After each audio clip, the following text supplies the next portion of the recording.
My dear students, সবাই কেমন আছো? আশা করছি প্রত্যেকে ভালো আছো। Welcome back to my channel digital coaching class. আমি তোমাদের শুভদীপ স্যার। আজ তোমাদেরকে পড়াবো দশম শ্রেণীর ইতিহাস। তো দশম শ্রেণীর ইতিহাসে আমরা পড়ছিলাম দ্বিতীয় অধ্যায়। তৃতীয় অধ্যায়ের গুরুত্বপূর্ণ অনেক প্রশ্ন নিয়ে আলোচনা করা হয়েছে। আজকে আরও একটা ইম্পর্টেন্ট প্রশ্ন নিয়ে তোমার সামনে আলোচনা করব। চলো শুরু করি।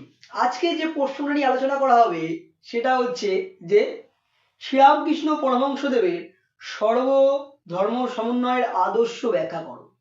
আমরা জানি একটা সময় শ্রীরামকৃষ্ণদেবের আবির্ভাব ঘটেছিল, তিনি সর্বধর্ম সমন্বয় ঘটিয়েছিলেন। তার আদর্শ কিরকম ছিল আজকে সেটা নিয়ে আমরা জানবো। তো সর্বধর্ম সমন্বয়ের আদর্শ আলোচনা করতে গেলে ফার্স্ট একটা ইন্ট্রোডাকশন হবে। কি বলবো?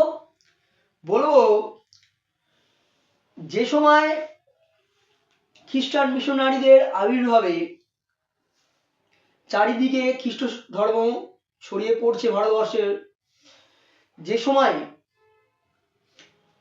ইংরেজি শিক্ষায় শিক্ষিত ভারতীয় যুবকরা হিন্দু ধর্মের প্রতি আস্থা হারিয়ে, তারা মনে করছে হিন্দু ধর্মের আর কিছু হবে না, আস্থা হারিয়ে খ্রিস্টান ধর্ম বা ব্রহ্ম ধর্মে ধর্মান্তরিত হচ্ছিল, ঠিক সেই সময়ে হিন্দু ধর্মকে বাঁচাতে অবতার রূপে আবির্ভূত হয়েছিল শ্রী শ্রী রামকৃষ্ণ পরমহংসদেব। তিনি তার সর্বধর্ম সমন্বয়ের আদর্শ প্রচার করে হিন্দু ধর্মকে অনেকাংশে উপরের দিকে তুলেছিলেন। হয়ে গেল একটা ইন্ট্রোডাকশন। এবারে আমরা কি লিখব? যে তার ফার্স্ট এবারে মিড পয়েন্ট হবে শ্রীরামকৃষ্ণ দেবের সর্বধর্ম অনুশীলন করলে এবারে বলতে হবে এখানে শ্রীরামকৃষ্ণ দেব সমস্ত প্রকার ধর্মকে নিয়ে তিনি জ্ঞান লাভ করতে শুরু করেন এবং তিনি সেটা জানতে শুরু করেন। এক নম্বর, তিনি এক ভৈরবীর কাছ থেকে তন্ত্র সাধনা শেখেন। এমনি তো কালী পুজো উনি কালীর সাধক ছিলেন, কালীর সাধক ছাড়াও তিনি কিন্তু ভৈরবীর কাছ থেকে তন্ত্র সাধনা শিখেছিলেন। দুই, তিনি এক জটাধারীর কাছ থেকে বৈষ্ণব ধর্মে দীক্ষিত হন এবং বৈষ্ণব ধর্মের অনুশীলন করেন। বৈষ্ণব ধর্ম কি, কিরকমভাবে কি করতে হয়, তিনি তার জ্ঞান লাভ করেন। তিন নম্বর, তিনি কি করছেন? তোতাপুরীর কাছ থেকে আচার্য তোতাপুরীর কাছ থেকে তিনি বৈদিক ধর্ম সম্পর্কে জ্ঞান লাভ করেন এবং সাধনের সমাধি লাভের পথ খুঁজে পান। চার নম্বর কি হচ্ছে? তিনি ইসলাম ধর্মে দীক্ষিত গোবিন্দ রায়ের কাছ থেকে ইসলাম ধর্ম সম্বন্ধে জ্ঞান লাভ করেন, তথাপি তিনি নামাজ পড়েন এবং আল্লাহর মন্ত্র জপ করেন।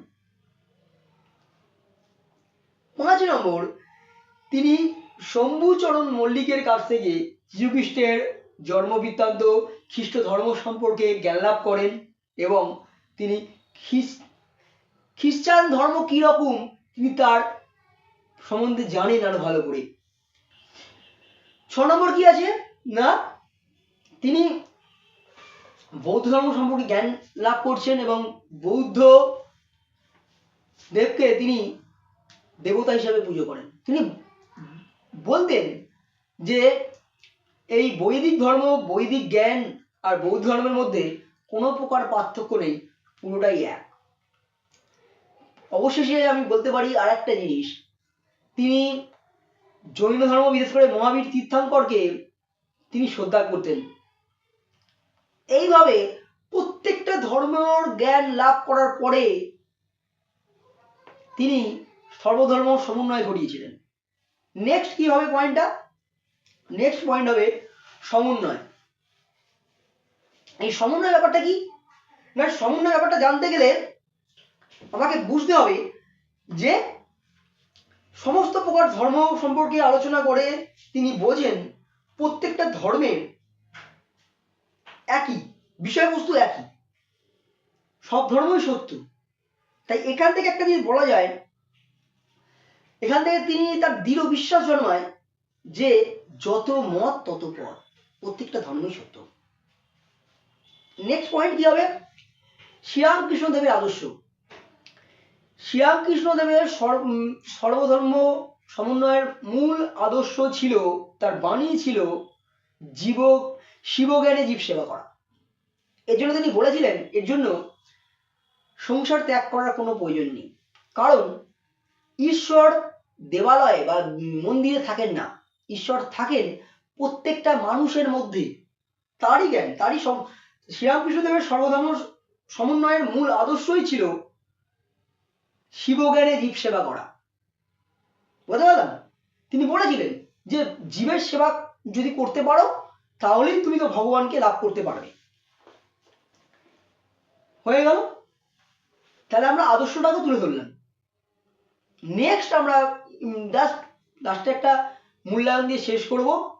সেটা কি না, সেখানে বলবো যে শ্রীরামকৃষ্ণদেবের এই সর্বধর্ম সমন্বয়ের বাণী চারিদিকে ছড়িয়ে পড়েছিল।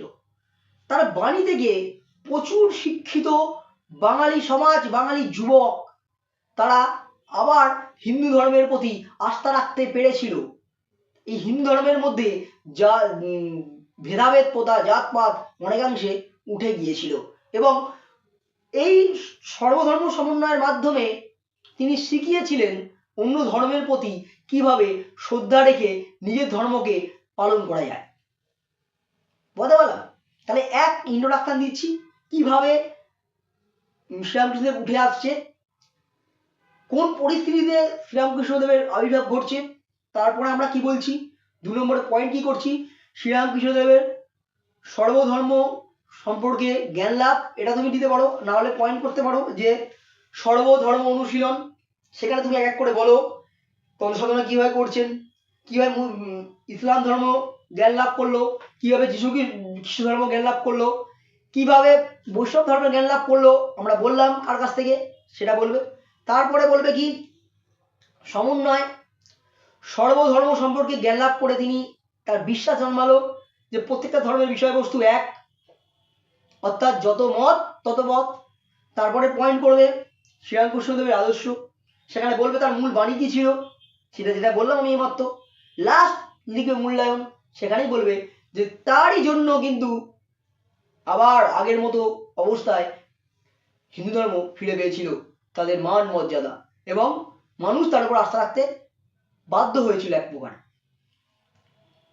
এইটা বললেই কিন্তু মোটামুটি 4 নম্বরের প্রশ্নটাই যদি ভালো করে লিখতে পারো 3 থেকে 3.5, কোনো সময় 4ও পেতে পারো। যদি একটাই কথা বলবো, ভালো লাগে ভিডিওটা তাহলে অবশ্যই শেয়ার করো, প্রচুর শেয়ার চাই, এবং লাইক করো। যদি বুঝতে না পারো অবশ্যই কমেন্ট করে জানাও যে কোন পার্টটা তুমি বুঝতে পারো নি, কোথায় ইন্ট্রোডাকশন, নাকি সর্বধর্ম অনুশীলন, নাকি আদর্শর ব্যাপারটা, নাকি তোমার সমন্বয়ের ব্যাপারটা, নাকি মূল্যায়ন, কোন ব্যাপারটা তুমি বুঝতে পারো নি সেটা আমি অবশ্যই বুঝিয়ে দেওয়ার চেষ্টা করবো। আর তোমাকে বলছি, তুমি যদি আমার চ্যানেলে নতুন হয়ে থাকো তাহলে অবশ্যই চ্যানেলটিকে সাবস্ক্রাইব করে যাও। সাবস্ক্রাইব করলে তোমাদেরই বেনিফিট বেশি, আরো অনেক নতুন নতুন ভিডিও তোমরা পেতে পারবে। ফিরে আসছি আরো একটা নতুন ভিডিও নিয়ে, ততক্ষণে আমি জানি তোমরা একটা চ্যাম্পিয়ন, তোমরা অলরেডি এই নোটটা তৈরি করে ফেলেছো, তাই আরো ভালো করে নোটটা তৈরি করো। ফিরে আসছি আরো একটা নতুন ভিডিও নিয়ে।